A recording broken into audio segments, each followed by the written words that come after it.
I always think and worry about a couple different things when I see those videos. First, I always want, like, is that me? Like, I'm worried I'm going to be in there somewhere. Someone secretly recording me somewhere, like, oh, hey, that's Curtis, you know? The other thing is I'm always wondering, like, doesn't somebody warn them, like, hey, you're doing this wrong? Or you would think, like, hey, this isn't going to work out well. That's what I always think. Like, is nobody else around while they're making these poor decisions? And I do. One of these days, it's going to be funny. We're going to watch one of those videos, and there Curtis is going to be in there. So enjoy that. Hey, my name's Curtis Teel. I'm our Twinsburg Macedonia campus minister. Yeah, thanks. I don't know. That's weird because I know my wife's not here this morning. So, anyways, man, it's really good to be hanging out with you. Super glad. Welcome if you're hanging out with us on mochurch.tv. And special shout out to our Twinsburg Macedonia campus, who I'll be hanging out with on video next week, so I can hang out with my family. So thanks for letting me do that. Hey, go ahead and grab your Bibles and open up to 1 Samuel chapter 8. Grab the paperbacks from the end of the rows, pass those down. We'll be on page 218. And you can open up there. Feel free to take one of those paperback Bibles home with you. When you go to college and you show up on campus, like in the fall or the spring semester, you usually have a couple of days before things really start kicking off, and you've got a structured schedule of what to do. And those couple of days were always the days where me and my buddies seemed to get in the most trouble. It's definitely like idle hands or the devil's playground, for sure. And so we're always coming up with random, like, weird things to do or pranks to pull and this, that, and the other. And so one day, a buddy, freshman year of college, we're like fresh onto campus. And we decided to make our first impression. We're like, hey, let's have a swim party. Let's have a pool party in the school pool after hours. So what we would do is we're like, hey, man, this is, for whatever reason, we're like, yeah, this is a great idea. And so our idea was we would have Josh, our buddy, hide in the bleachers so that when the security guard came around at midnight and he kind of shut everything down, locked the gym up because the pool was underneath of the gym, and then after he left, Josh would get up from the bleachers, he would come unlock the door, and he would let all of us in for this big, cool, awesome pool party. So we're like, yeah, this is an awesome idea. So Josh goes and he hides up in the bleachers, and we leave. And shortly after we leave the gymnasium, one of my buddies said, like, well, if we're going to have a pool party, I need to have a swimsuit. And we're like, well, yeah, that makes a lot of sense. Like, if you're going to go to a pool party, you need to have a swimsuit. So let's go to Walmart. And so we go to Walmart around midnight, around like 11:30 at night, which is where I'm pretty sure all good ideas go to become stupid, is Walmart at midnight, right? So we're going in there, and it's just going to be a quick trip. And while he's looking for a swimsuit, he gets a swimsuit, and he goes, man, like, it's just kind of silly to go in there and just have a pool party. Like, we need to leave our mark that we've been there. And we're like, yeah, that's a really good idea. Like, what do you have in mind? And we decide to go for what seems like the holy grail of pranks. We decide when we leave there, we're going to dye the pool red. So we go to the juice aisle, and we buy out every single thing of red Kool-Aid that we can possibly find. We're talking the packet stuff, the powdered stuff without the sugar, the powdered stuff with the sugar. If it was red and it made some form of Kool-Aid, we bought it, not paying attention to how much stuff we're grabbing. We get in the checkout line, and there are 3 of us, and we each end up paying over $90 in Kool-Aid. I know, $90 in Kool-Aid, we check out. Now remember, this was not part of the original plan. There are many other people who are coming to this thing, not part of the original plan. Midnight hits, security guard locks the gym up, everything goes to plan. Josh gets up out of the bleachers, he comes and unlocks the door, and there are 10 of us standing there with almost $300 of Kool-Aid. Josh immediately becomes like everybody's grandma, right? Like, guys, I don't think this is a good idea. Like, I'm cool with the pool party, but I don't know. Like, I don't think we should dye the pool. Oh, Josh, come on, man. Quit worrying about it. Let's go have some fun. So we get in the pool. We have our pool party. It was a lot of fun. Then at the end of it, it comes time to dye the pool red. And Josh says, guys, like, I just don't think, like, what if we get caught? Josh, we're not going to get caught. Like, none of us are going to talk. Like, it's all good. What are you worried about? Let's just do this. So we spread out around this Olympic-sized swimming pool, and we stand on the side each other, and we divide out the Kool-Aid, and we go 3, 2, 1, Kool-Aid! And we dump it all in, and a couple of us, like, jump in just to make sure it mixes up well, and then we leave. And it takes them about 2 days to figure out who did it. And it takes about 3 days for all 10 of us to be sitting in the president's office waiting on the repercussions for what ends up being a dyed pool red, breaking in to where we weren't supposed to be, a stained lining to the pool. They can't get the pool to turn back to normal colors, and we broke a sand filter. So all 10 of us end up paying what's like a $1,000 fine to go in and fix the pool. And while we're sitting in there and we're waiting for the president to come in and talk to us, Michael, my buddy, goes, I can't believe we got caught. And Josh looks at him and he goes, how did you not see this coming? Like I said, this is exactly where we would be. And it's like everybody loves having a friend like that, right? Like I told you so, you know. And so that's where we ended up. And Josh just kept harping on it, and he still brings it up. Like, how did you guys not see that coming? And so we're continuing on in a series today called Samuel the Kingmaker.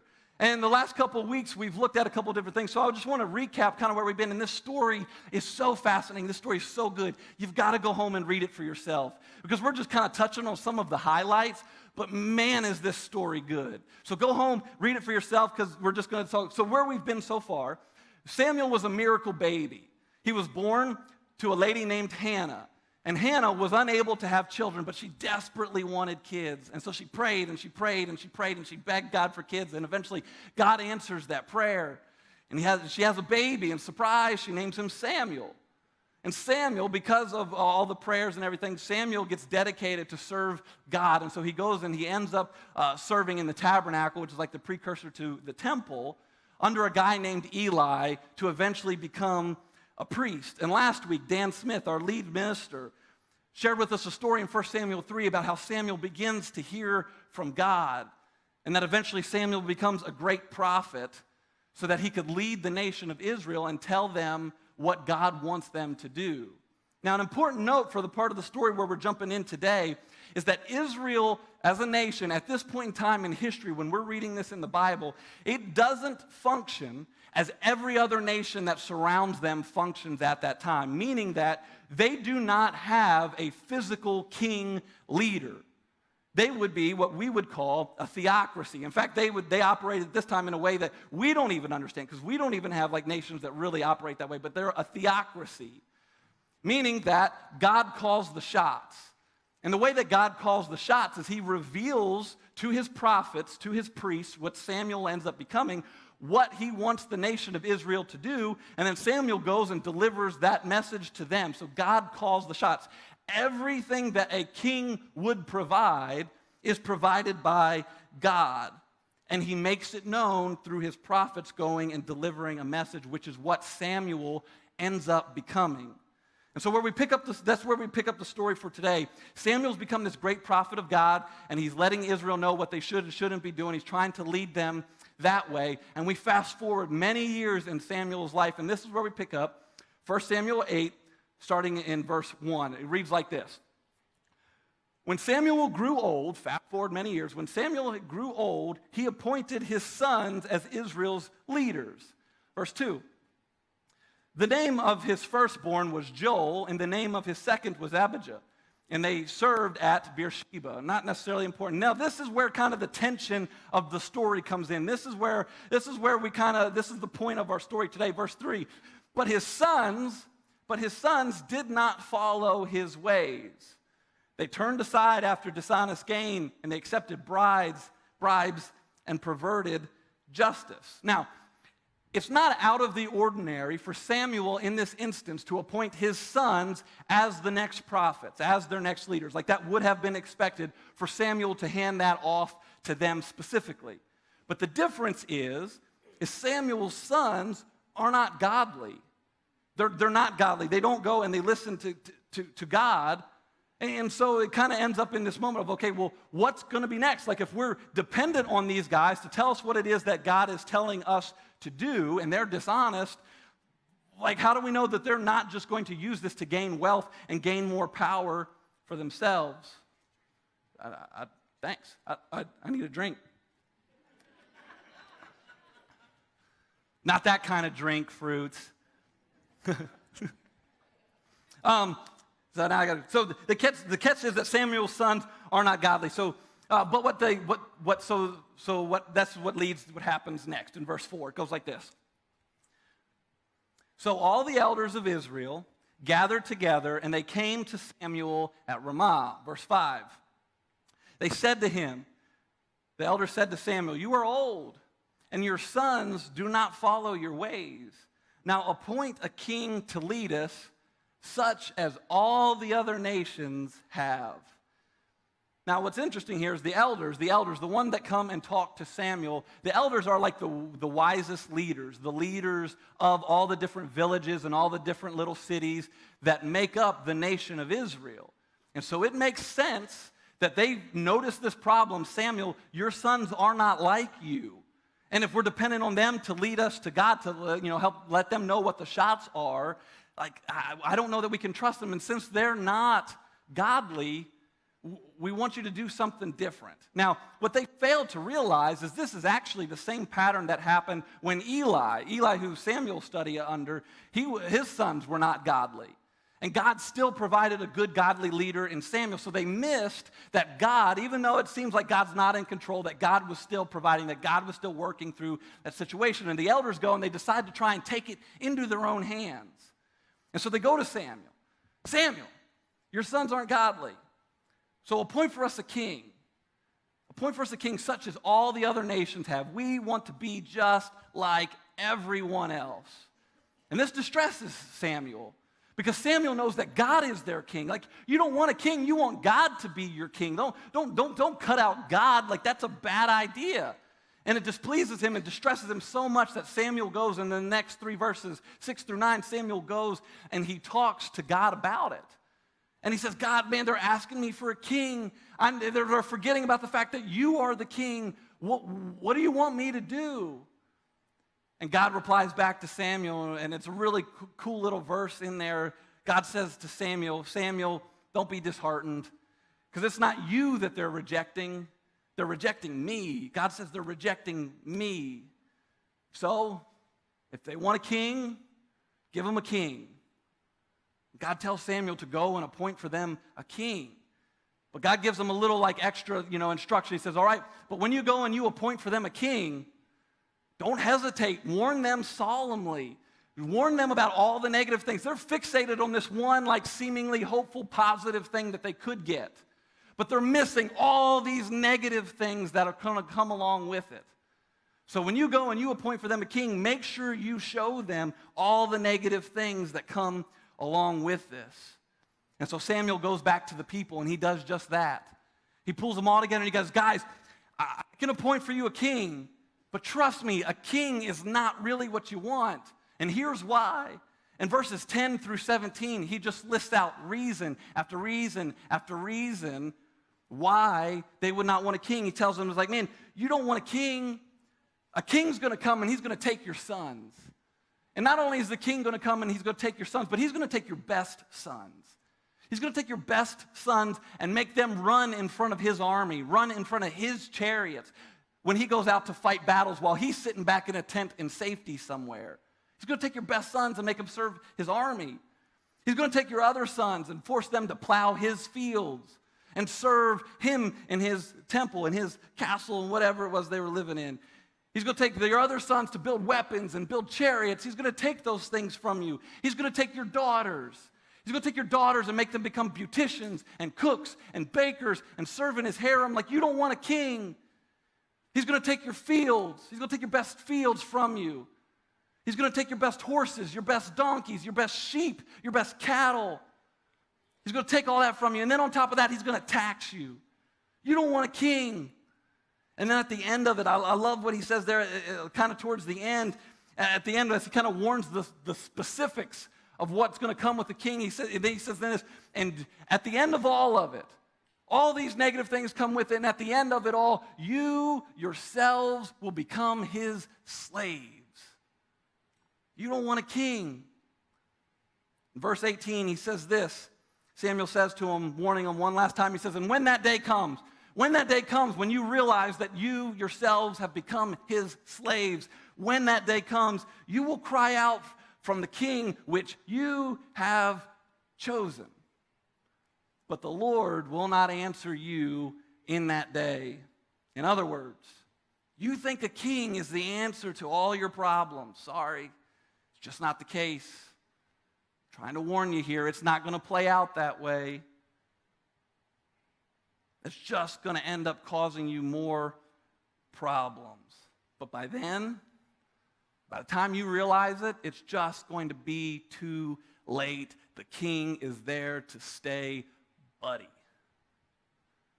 And it's kind of an awkward story, like, because when you're reading it, because Samuel goes through this big, long speech about all these negative things that come along with it, and the elders are sitting there, and you get the picture that they're kind of sitting there, and they're listening intently, and he gets to the end of the warnings, and they go, no, I just don't see it that way. We want a king. And so Samuel goes, and he appoints a king. Samuel, I hear what you're saying, but we want a king. They don't care about his warnings. And they say, we want to be just like everyone else. Give us a king. So God gives them what he wants, what they want, a king. Samuel goes, and he appoints a guy whose name is Saul to become their king over the next couple chapters. And it plays out well for the nation of Israel for about 1, maybe 2 chapters, depending on how you read the story. And over the next several generations, it's really up and down with the kings and how they relate and whether they're good kings or bad kings. But eventually, everything that Samuel warns about comes exactly true. A man named Rehoboam becomes king. And because of his heavy taxes, which is exactly what Samuel warns about, because of his heavy taxes on the people rebel against their king, and they end up in a bloody civil war. And the nation of Israel, which once was a tight-knit family, is now literally ripped into 2. And I wonder if Samuel would have been present when that happened. Would he have said, did you not see this coming?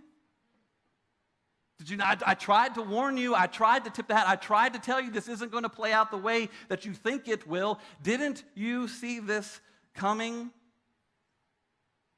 And you know what that made me realize? Just like Josh did that day with the Kool-Aid. You know what that made me realize? Realizing that was kind of the point behind this story, and realizing that was kind of the same thing that Josh tried to tell us that day when we were at college. It made me realize we are not immune to this.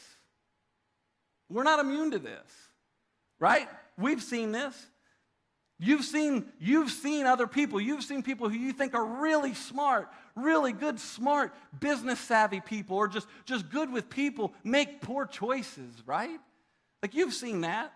You've seen it play out. My guess is that you've personally experienced that with a friend. Let's just talk about other people a little bit. You know, that's a little less self-incriminating, a little easier to do, right?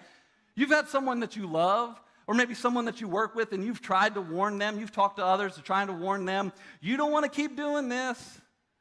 You're not going to like the way that it plays out. You need to stop lying to him. You can't keep lying to her. If you keep seeing him, if you keep seeing her, if you keep turning in work like that, if you don't start studying, if you keep doing A, you can expect B, right?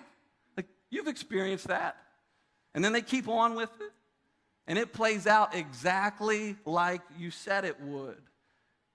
And because you could see it from a mile off, and it's so obvious to you, and then it happens, and they're sitting in their self-pity, and you wonder, didn't they see it coming? How did they miss it? I tried to tell them. Recently, there's a proverb in the Bible, and Proverbs, the book of the Bible, is just a collection of really wise sayings written by who many consider to be the wisest man that ever lived. And recently, I've had a proverb highlighted for me in a way that just really stuck out. And I know I've read this proverb 1,000 times. I know I've seen it before, but recently it's been highlighted by a preacher that I follow on social media named Andy Stanley. Man, and it really stuck out to me, and it fits so well with this lesson that we could learn here this morning. And what I want you to do is I want you to memorize this proverb. It's simple, it's quick, and it's easy, because I know it's going to help you, because it is already helping me. So look at this, check out this proverb, Proverbs 22:3. It's actually in Proverbs twice with the exact same wording, 22:3 and 27:12. That's just how important it is. And it says this, it says, the prudent see danger and take refuge. Now, the prudent, that's not a word that we use terribly often anymore. In fact, it always seems to get connotated with, a word, it's like we can't take a joke, like you're a prude. And we don't want to be that, but we do. Because the prudent means the wise, the well-informed, a person who's willing to listen to good advice. This is the type of person we want to be. We'd want to be wise. We'd want to be a business-savvy person. We'd want to be like this. And it says, the prudent see danger and take refuge. Now, this idea right here of see danger, in the original manuscript, it's a word for a scout. A scout that would go and it would ride ahead of his army brigade to kind of like go over hills or go through the woods and check out what's coming up, like what's in their path. And if he saw danger, he would ride back to the army and he would tell the commanding officer, hey, there's trouble ahead. And they would take a defensive position ready to stand up against whatever dangers that are coming their way. Or if the scouts saw that they weren't going to be able to stand up against whatever danger was coming their way, they'd head for the hills, they'd take refuge, they'd get out of the way, they would hide because they knew danger was coming. The point is, the wise see danger and they change course. The wise see danger, and so they change something. They change the way that they're going. But the proverb finishes like this. It says, but the simple keep going, and they pay the penalty. Now, this is kind of a PC version of the Bible here, because this word simple, in the older translation, it's the word stupid. We're going to be a little nicer here this morning, But the idea is that they're naive. And none of us want to be like this, right? None of us want to say, man, I want to live a simple life, but I don't want to live a stupid life. I don't want to be a fool. Like nobody says, man, my goal in life is just to be easily taken advantage of. Right? That's not something we aspire to be. That's not something that we want to do. And it says, but the simple, they keep going. And they pay the penalty.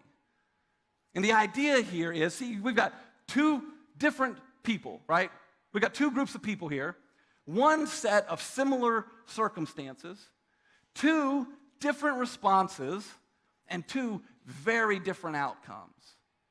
And I want you to memorize this because we're going to turn this into a prayer that we're going to pray here at the end of the sermon. And I know that God answers this prayer and it will make a difference for you. But the idea is, the simple, they just keep going, and they suffer the consequences for it.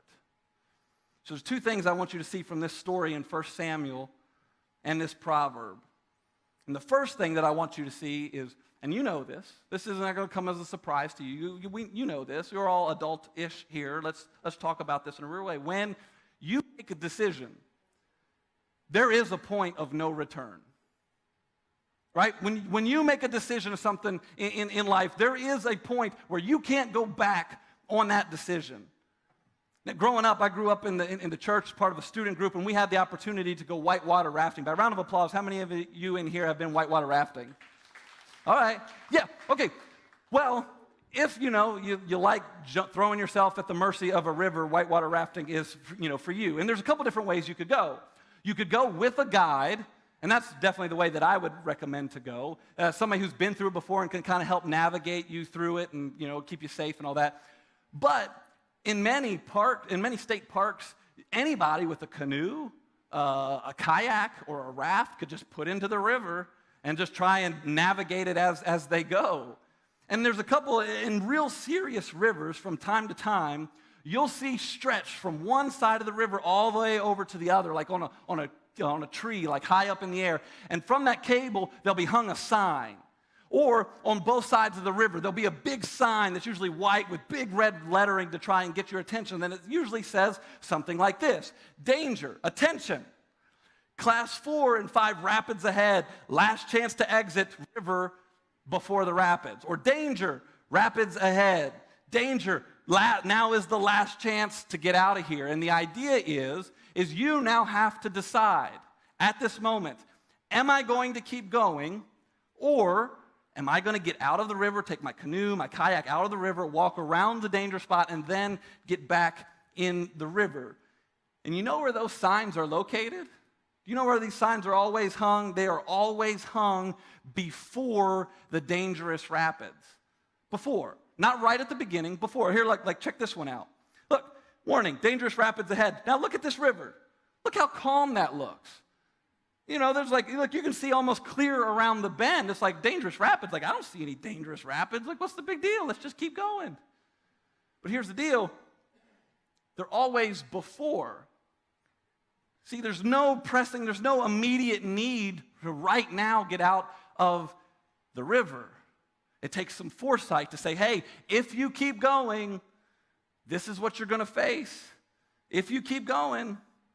You see, if you keep going, if they put signs at the very beginning of the rapids, by then, it is too late, baby. They don't put signs at the beginning of the rapids. You know why? Because you're already going, oh crap, I should have got out. Oh crap, oh crap, oh crap, please don't die, So they're always before the rapids. And it's the same sort of thing with us. They want a king, so they get a king. And they completely ignore where it's going. They hear all the warnings, and they just keep going, despite all of Samuel's warnings. And once they get there, once they keep going forward, there is no going back. The king is there to stay, baby. Now, this is true in our lives as well, right? We know this, right? Just like standing on the edge of the pool and going, 3, 2, 1, Kool-Aid is not the time to go, oh, that was probably a bad idea. Like it was too late. It was too late in that moment. Just like in more serious things in life, right? 5 maxed out credit cards, 2 short-term loans, 2 car loans, and a mortgage is not the time to be thinking about getting on a budget. It is too late. You are past that point, right? Seeing your anger, seeing your children act out in the anger, your adult children act out in the anger that you have instilled in them is not the time to begin thinking about working on your anger issues. Pregnant is not the time to begin reassessing the relationship.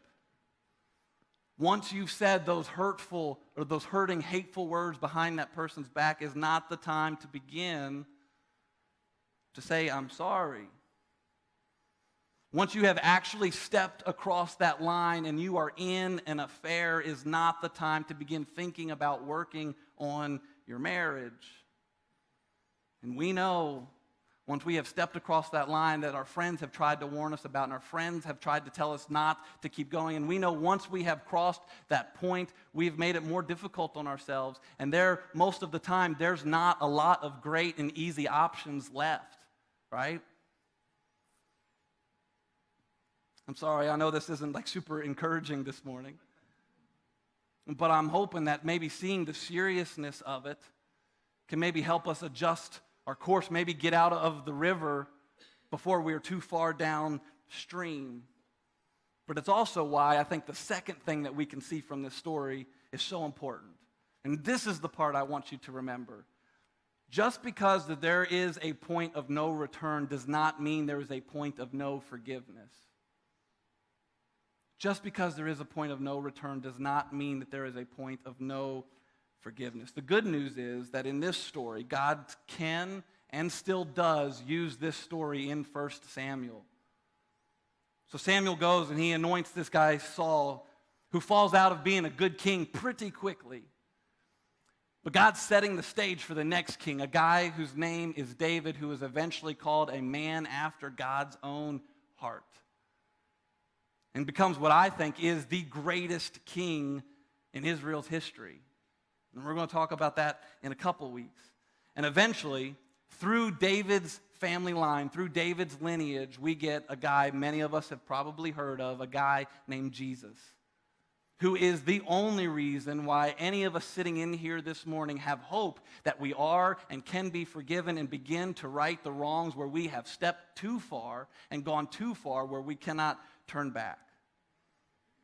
And so here's what I think we need to hear out of this story today.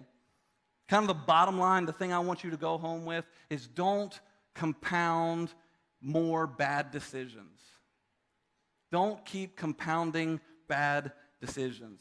If you've gone too far and you have crossed that point of no return, the consequences are playing out. The table is set and those things are unfolding and there's not much you can do to change the things that are going to play out from that. But you can begin to make good decisions. You can work on not compounding more bad decisions on top of it, right? Start to go to work on your marriage now. Figure out what you can do to get into counseling and fight for your marriage with everything that you've got. Throw everything that you can at it, right? Talk to a financial advisor and develop a budget and stick to it. And begin getting yourself out of that mess. Stop dating that guy you think you can fix. Stop dating that girl that you think you can fix. Stop thinking that dating or a relationship is what will fix you. Don't compound more bad decisions on top of it. So recently, I've been praying this prayer for a really long time, but just recently this proverb has helped me put such better wording to it. And turn this proverb into a prayer, and I want you to pray it this morning. So if you take notes or if you take pictures on your phone, this is what I want you to take a picture of and go home and do that this week, because I know that God answers this prayer. It goes like this: God, help me see trouble coming long before it gets here. Give me the wisdom on what to do, and then the guts to then go and do it. God, help me see trouble coming long before it gets here. Give me wisdom on what to do, and then give me the guts to go and do it. Because we know this, we've experienced this, right? Like, it's one thing to see it. Like, you can see it. Maybe you can even hear it. Maybe if somebody even tries to warn you, they try and give you the wisdom. You can see the wisdom, but until you go and you do something about it, it doesn't make a difference. Our last series that we did before Samuel the Kingmaker was a series all about our core values, what makes momentum. And one of the core values that we talked about was authenticity. And so in the spirit of authenticity, I want to share something with you guys this morning that's a little difficult or uncomfortable for me to share. I have been praying a version of this prayer for a little over a year now. And not too terribly long ago, a couple months ago, several months ago, my oldest daughter, Hadley, we were kind of all in the kitchen. I was behind the dining room table, so I could only see their heads. And my oldest daughter, Hadley, and our middle daughter, KJ, were kind of on the other side of the dining room table. And I don't know what KJ did to tick our oldest daughter off, but she sent Hadley over the edge. And Hadley got real angry, and she got real low, and she clenched her fists, and she pulled them in, and her head got down, and she scrunched up her head, and her face got real red, and she gritted her teeth, and she yelled, got right in her sister's face, and she yelled, "What's wrong with you?" I'm like, whoa, where did that come from? So come over there, Abby, my wife and I, we separate, and we de-escalate the situation, and we get them off playing somewhere else, and I ask Abby, I said, Abby, what in the world, where did that come from? And my wife turned right at me, and she looked me in the face, and she goes, "What do you mean? That's you." And I was like, no. Like, come on. Like, okay, yes, I know that I get angry, but I'm not that bad at it. And then about 2 weeks or so later, I was stressed about a couple of different things, and Hadley did something benign, something real small to kind of send me over the edge. And you know what I did? I scrunched up my fists, and I pulled my arms in like this, and I got real low, and I got my face real red, and I gritted my teeth, and I got right in her face, and I said, "What's wrong with you?" And I heard my wife's words echo in my head. And in that moment, I saw myself heading for danger. And I saw myself instilling my own anger into my 4-year-old daughter, and I saw it already playing out. And I heard those words echo in my head, and someone seeing danger, and they were warning me about it. And in that moment was the moment I decided it was time for me to go back to professional counseling and start working on my anger. And that's what I've been doing over the last several months. And I don't know really exactly what it means for the future specifically, but I'm hoping that maybe I saw danger ahead in enough time where I was able to get out of the river and maybe make some adjustments so that I don't instill my anger in my daughter and hand that off to her. Now, I don't know what this maybe means for you here this morning, but I hope that maybe it will encourage you to be the prudent person, to pray this prayer, to see danger a long way off, long before it gets here. And that God will put people in your life and thoughts in your mind that will help you see danger coming a long way off, and the wisdom to know what to do, and then the guts to be willing to change course. See, Samuel tried to help the Israelites, and he said, man, I see trouble coming. Well, it's a long way off.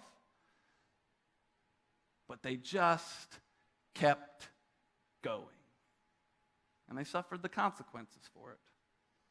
We don't want to be like that. Memorize this proverb. Begin to go home and pray this prayer, and then begin to take action. And here's the deal. I know God answers this prayer. You know how I know God answers this prayer? Some of you are already squirming in your seat right now because you know exactly what it is you need to do when you go home today. God, help us to see trouble coming while it is a long way off. Give us wisdom on what to do, and then guts to go and do it. Let's pray. God, we love you. God, thank you for loving us. God, thank you. God, thank you for your unending love. God, that even though there are points when we make decisions and we do wander too far and there's not really good options left where we have, we've gone too far and we can't go back, and those decisions, those consequences are playing out there. God, thank you that even though there's a point of no return, it doesn't mean there's a point of no forgiveness. God, thank you for your unending love for us. But God, from this point forward, God, would you show up? Would you be with us in a way where we can see danger coming long before it gets here? God, give us wisdom on what to do, and then the guts to be willing to go and do it. It's in your Son's holy and awesome name we pray. Amen.